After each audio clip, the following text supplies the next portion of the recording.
کہاں رہتا ہے، وہ اللہ کہاں ملتا ہے۔ ہمیں پتہ چل پایا کہ اس کا ٹھکانہ یہ داتا، یہ خواجہ، یہ اولیاء اللہ جو اس کے دوست ہیں، ان کے وجود میں وہ رب کی ذات، اس کے جلوے، اس کے فضل ہمیں مل پایا۔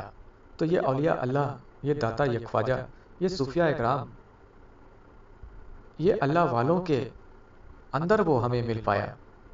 اس کے جلوے، اس کے فضل، اس کے نور ہمیں ملے تو یہ اللہ والوں کے اندر ملے، ہمیں مل پایا۔ اور اگر وہ کہیں ہے موجود تو سرکار گوھر شاہی جیسی ہستی کے وجود میں وہ ہمیں مل پایا۔ تو لہٰذا ہمیں تو پتہ چل گیا، ہمیں تو معلوم ہو گیا کہ خدا کی ذات ہے تو کہاں۔ تو لہٰذا جب ہمیں پتہ چل ہی گیا ہے کہ وہ خدا کی ذات ہے تو کہاں، جب پتہ چل ہی گیا ہے تو اس وقت ہماری زبان سے ایک ہی الفاظ نکلنی چاہیے، ہماری زبان سے ایک ہی الفاظ نکلنے چاہیے۔ وہ کس کے لیے؟ اس ذات الہی کے لیے، اپنے مرشد کامل کے لیے، سرکار گوھر شاہی جیسی ہستی کے لیے کہ اے اللہ تو ہمارا ایمان نہیں ہے، یا سرکار گوھر شاہی آپ ہمارے ایمان نہیں ہیں بلکہ آپ ہمارے یقین ہیں۔ اے اللہ تو ہمارا ایمان نہیں بلکہ تو ہمارا یقین ہے۔ جب حقیقت کو پہنچ جائے، حقیقت جان جائے، تو اس وقت زبان سے یہ الفاظ نکلنے چاہیے کہ تو ہمارا ایمان نہیں بلکہ تو ہمارا یقین ہے۔ اب یہ بھلا کیوں یہ الفاظ نکلنی چاہیے کہ تو ہمارا ایمان نہیں، تو ہمارا یقین ہے؟ کیوں؟ کیونکہ وہ جو ایمان ہمارے اندر آتا ہے نا، تو وہ ایمان بھی ہم آپ کسی سے سن کر، سمجھ کر اپنے اندر لاتے ہیں۔ کسی نے ہمیں یقین دلایا، وشواس دلایا کہ یہ حق ہے کسی شے کے بارے میں، کسی چیز کے بارے میں، پھر اس پر ہم نے بھروسہ ہے تو اس لحاظ سے ہم نے اس کی بتائی باتوں پر ہمارے اندر ایمان قائم ہوا، ایمان آیا۔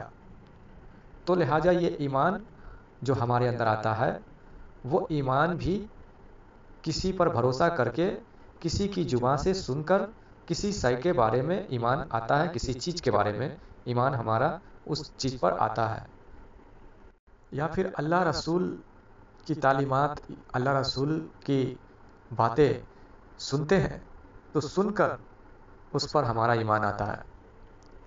تو لہٰذا جو سن کر ایمان آئے تو اس ایمان کا بھی بھروسہ نہیں، کبھی کبھی وہ ایمان بھی خطرے میں آ جاتا ہے، وہ ایمان میں بھی ایمان چوری آ جاتی ہے، اور وہ ایمان بھی کبھی کبھی برباد ہو جاتی ہے۔ لیکن یقین جو ہے، وہ یقین جو آتا ہے، وہ یقین آتا ہے تب جب ہم آنکھوں سے دیکھ لیتے ہیں اور محسوس کر لیتے ہیں۔ جب ہم نے آنکھوں سے دیکھ لیا، محسوس کر لیا، تو وہ ایمان یقین میں بدل جاتا ہے۔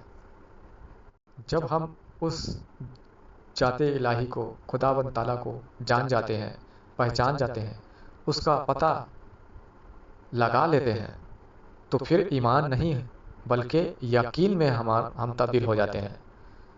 تو اس لیے ہم نے یہ بات کہا کہ زبان سے یہ الفاظ نکلنے چاہیے کہ یا اللہ تو ہمارا ایمان نہیں، اے ہمارے مرشد پاک آپ ہمارے ایمان نہیں بلکہ آپ ہماری یقین ہے۔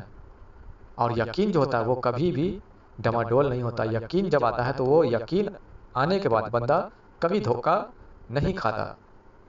اور یہ بات ثابت ہے حضور نبی پاک صلی اللہ علیہ وسلم کے دور میں، جب بہت سارے صحابہ حضور کی صحبت میں بیٹھتے اٹھتے اور حضور کے پردہ فرمانے کے بعد سب کی ایمان برباد ہو چکی تھی، کئی صحابہ کی ایمان برباد ہو چکی تھی،